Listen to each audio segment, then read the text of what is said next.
Want to take charge of your Zoom meeting? Let me show you how to become the host, whether you're creating the meeting or being assigned as one. If you're creating the meeting, you're the host by default. Just open the Zoom app and click New Meeting or Schedule. When the meeting starts, you'll see the host next to your name in the participants panel.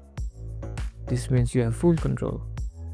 If someone else schedules the meeting, they can make you the host manually during the call. They just click Participants, hover over your name, hit More and select Make Host. A confirmation box will pop up.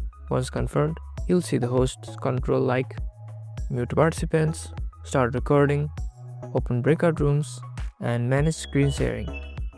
And that's how you become the boss of the meeting. Like, subscribe, and comment below if you want to break down on co-hosts or alternative hosts next. Thank you guys for watching and see you again in the next video.